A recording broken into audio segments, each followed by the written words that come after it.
تو اللہ کی پناہ میں آؤ. حدیث پاک ہے, اللہ کے رسول علیہ السلام فرماتے ہیں جو نماز چھوڑ دیتا ہے اللہ اپنی امان کی چادر اس کے سر سے ہٹا لیتا ہے.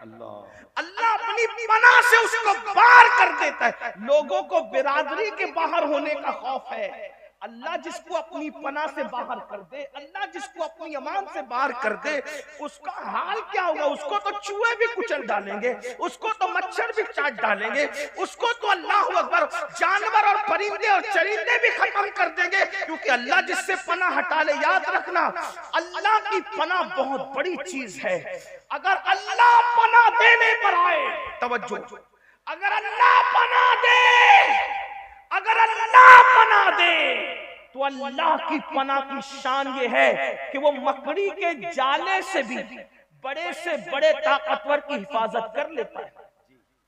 دنیا میں اگر آپ سے کوئی پوچھے نا کہ سب سے بڑا طاقتور دنیا میں کون ہے, دنیا میں سب سے بڑا طاقت, آنکھ بند کر کے کہنا محمد رسول اللہ.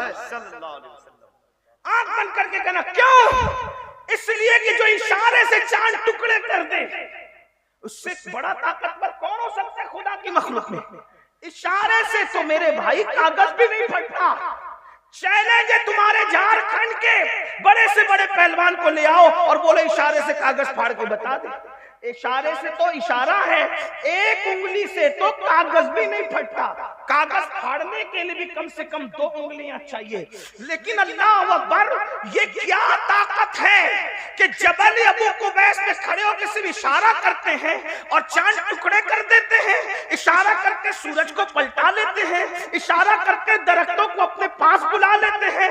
ایسی طاقتور ہستی جب غار میں ہوتی ہے تو خدا اس طاقتور ہستی کو کس سے بچاتا ہے؟ مکڑی کے جالے سے. اور دنیا میں مکڑی کے جالے سے کمزور کوئی چیز نہیں. دیکھو حضور سے طاقتور کوئی مخلوق نہیں اور مکڑی کے جالے سے کمزور کوئی چیز نہیں. علماء کہتے ہیں تار عنکبوت اتنا, بلکہ قرآن نے کہا کتنا کمزور ہے. سورہ عنکبوت کے اندر سب سے کمزور ہے تار عنکبوت, مکڑی کا جالا. ایک دن کا دودھ پیتا بچہ بھی اگر انگلی ایسے کر دے تو مکڑی کا جالا ٹوٹ جائے, اتنا ہی کمزور ہے. لیکن میرے اللہ کی شان, اتنی طاقتور ہستی کو اتنے کمزور مکڑی کے جالے سے بچا کر بتاتا ہے. ہم بچانا چاہتے تو اس شان سے بچا. دیکھو, اور 500 سال تک حکومت کرنے والے کو ایک مچھر سے, اتنے کمزور مچھر سے ناک میں گھسا کے ہلاک کر دیتا ہے. تو کیا بتا رہا ہے؟ اللہ کی طاقت سب سے بڑی ہے, تمہاری نہیں. اس کا پلان سب سے بڑا ہے, تمہارا نہیں. اس کا منصوبہ سب سے بڑا ہے, تمہارا نہیں. اگر بچنا ہے مصیبتوں سے اللہ کی پناہ میں, وہ بچانا چاہے گا تو مکڑی کے جالے سے بھی بچائے گا, اور اگر ہلاک کرنا چاہے گا تو پھر کسی سرم خاں کی ضرورت نہیں پڑے گی, ہلاکو چنگیز خاں کی ضرورت نہیں پڑے گی, اللہ فلاں کی ضرورت نہیں پڑے گی. جب وہ تمہیں ذلت سے مارنا چاہے تو صرف وہ مچھر سے بھی تمہیں مار ڈالے, مچھر سے بھی تمہیں. تو اس کی پناہ کی طرف آؤ. اور اس کی پناہ کب ملے گی؟ کچھ بھی کر لو, نعرے لگا لو, بڑی بڑی باتیں کر لو, کانفرنس کر لو, یہ کر لو, وہ کر لو, اسکولیں بنا لو, مدرسے بنا لو, کالجز بنا لو, یہ کر لو, ایسا کر لو, سب کچھ کر لو. جب تک اس کی بارگاہ میں جھکو گے نہیں, سجدہ کرو گے نہیں, نماز پڑھو گے نہیں, اس وقت تک کہ اللہ کی پناہ ملنے والی نہیں. کیونکہ اللہ کے رسول سے فرما دیا گیا جو نماز چھوڑ دے وہ اللہ کی پناہ سے باہر ہو جاتا ہے. پھر ذلت اس کا مقدر, رسوائی اس کا مقدر, ذلیل ہونا اس کا مقدر, مفلس ہونا اس کا مقدر, ستایا جانا اس کا مقدر, پریشان ہونا اس کا مقدر. دنیا نے وہ دن بھی دیکھا جب مسلمانوں کو اللہ نے دولت دی, حکومت دی, تخت دیا, تاج دیا, مسلمان نماز چھوڑ کر باغی ہو گئے, نماز چھوڑ کر باغی ہو گئے, بغاوت کی طرف گئے. تو اللہ نے ہلاکو اور چنگیز خان کا بڑا لشکر مسلط کیا. تو کچھ ولی لوگ بیچ میں آ گئے, اللہ کے ولی لوگ, کہ ہم مقابلہ کریں گے کس سے؟ ہلاکو چنگیز خان سے. جیسے وہ مقابلے میں آئے وہ ولی ہٹ گئے, نہیں کیا مقابلہ. لوگوں نے پوچھا اللہ والو روحانیت کیا ہوگی, کیوں مقابلہ نہیں کرتے؟ کہا رجال الغیب کی روحیں تو ان کے سر پر ہے, اور وہ روحیں کہہ رہی جس کو ہم سن رہے ہیں، وہ روحیں کہتی ہیں ان کافروں سے، اے کافروں ان فاسقوں کو ختم کر دو، اے کافروں۔ ہلاکو چنگیز خان کی فوج کے سر پہ کس کی روحیں ہیں؟ ولیوں کی روحیں، اور کیا کہہ رہی ہے؟ اے کافروں ان فاسقوں کو، بدکاروں کو ختم کر دو۔ مسلمان زانی ہوا، گانے سننے والا ہوا، شرابی ہوا، مسجدوں کو ویران کرنے والا ہوا، علماء کا گستاخ ہوا، اللہ کے دین کا باغی ہوا۔ اللہ نے اتنا بڑا لشکر بھیجا، اس لشکر نے کیا کیا پتہ ہے؟ مسلمانوں کی سر کی کھوپڑیوں پر مینار تعمیر کی۔ یعنی جب اللہ سے بغاوت کرو گے تو اللہ کے فیصلے کیا ہوں گے یہ وہی جانتے۔ جب خدا کے ساتھ سرکشی کرو گے پھر اس کے فیصلے کیا ہوں گے، اور وہ بے نیاز ہے۔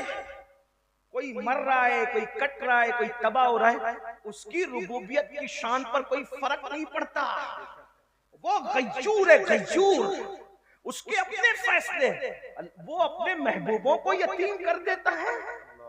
اس کی شان غیرت ہے، اس کی شان غیرت ہے۔ شجر ممنوعہ کو ہاتھ میں لے لیا جاتا ہے تو معصوم کے کپڑے واپس لے لیے جاتے ہیں اور جنت سے باہر کر دیا جاتا ہے۔ اس کی شان غیرت تو دیکھیں۔ یہاں تو بہت آنکھ بند کر کے سوچنے، ارے مولانا کچھ بھی کریں گے، اللہ تو ہم سے پیار کرتا ہے، ہم جنت میں جائیں گے۔ کیوں؟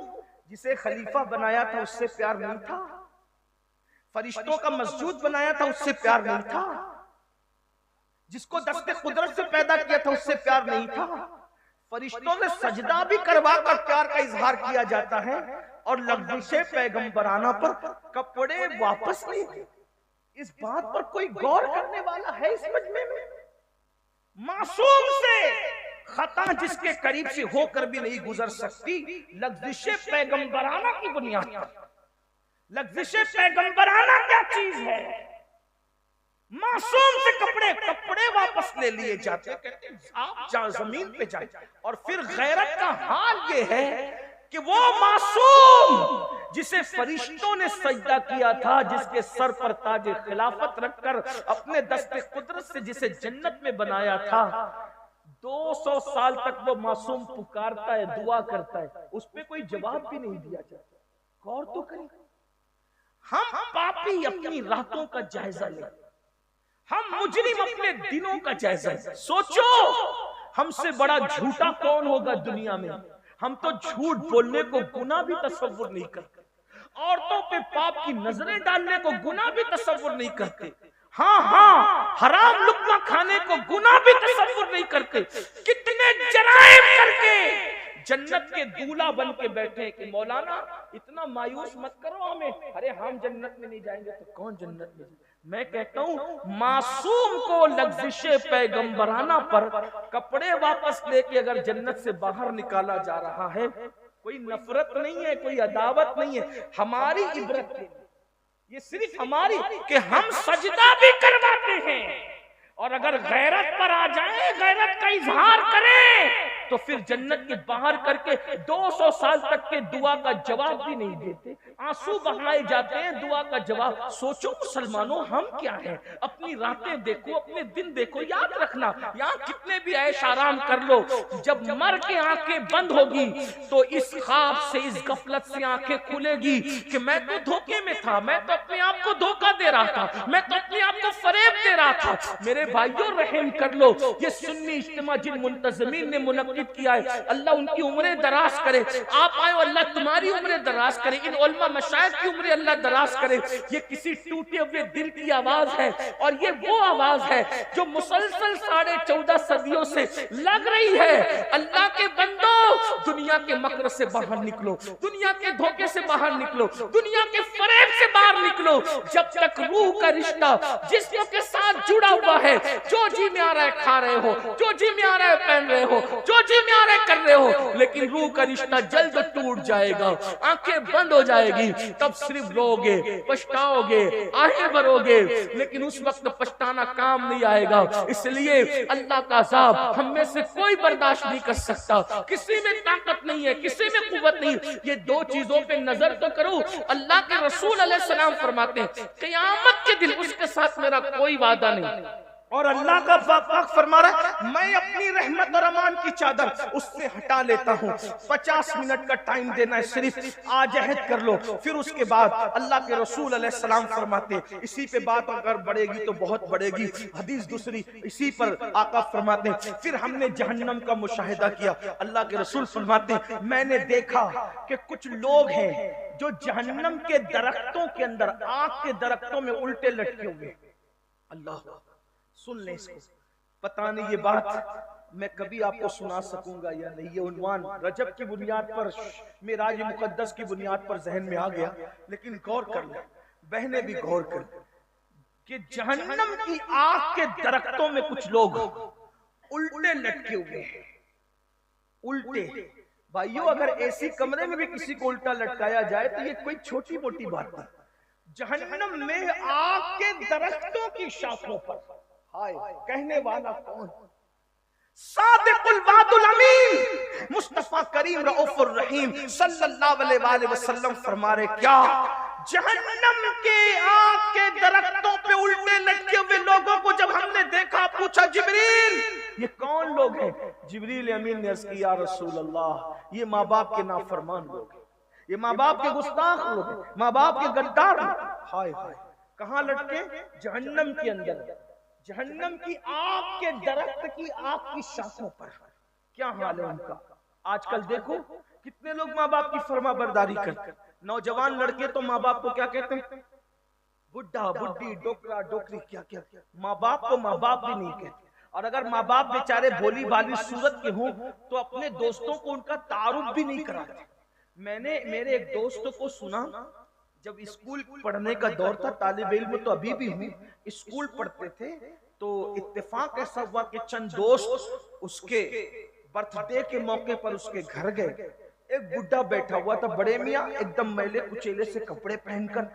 دوست بھی اچھے کپڑے میں تھے, وہ جناب بھی اچھے کپڑے میں تھے. پوچھا ہم لوگوں نے کہ یہ کون ہے؟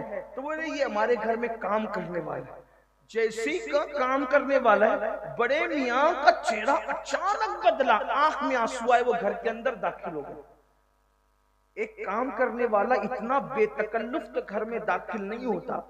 جب بعد میں پتہ کیا گیا تو معلوم پڑا کہ وہ اس کا باپ تھا, لیکن میلے کچیلے کپڑوں کی بنیاد پر اور بھولی بھالی صورت کی بنیاد پر وہ اپنے دوستوں کو بتانا نہیں چاہتا تھا کہ یہ میرا باپ ہے. اتنے بدبختی پہ لوگ اتر آتے ہیں. اللہ اکبر. سنو, اب میں نے نماز کی فضیلت بیان کی نا, یہ بھی بزرگوں نے فرمایا جس سے ماں باپ ناراض ہو جاتا ہے اللہ اس کی نمازیں بھی اس کے منہ پہ مارتا ہے. یعنی نمازیں بھی ان کی قبول نہیں ہوتی جس سے ماں باپ ناراض ہو, جو ماں باپ کا دل دکھا. اس کا مطلب یہ ہے کہ مسجد جانے سے پہلے ماں باپ کا چہرہ دیکھو. ماں باپ ناراض ہے کہ خوش, بلکہ ایک معیار دیا, ایک تھرمامیٹر دیا, ایک چیک کرنے کا طریقہ دیا. ایک صحابی نے پوچھا یا رسول اللہ صلی اللہ علیہ وآلہ وسلم, حضور یہ بتائیں کہ ہمیں یہ پتہ نہیں چلتا نا کہ اللہ ہم سے راضی ہے کہ ناراض ہے, کیونکہ اللہ نظر نہیں آتا, اللہ سے بات نہیں ہو سکتی, اللہ دکھائی نہیں دیتا, پھر کیسے پتہ کرے کہ وہ راضی ہے کہ ناراض ہے؟ میرے آقا نے فرمایا گھر جا اور دیکھ تیرے ماں باپ تجھ سے راضی ہے کہ ناراض ہے. اگر ماں باپ راضی ہے تو اللہ بھی راضی ہے, اور ماں باپ ناراض ہے تو اللہ بھی ناراض.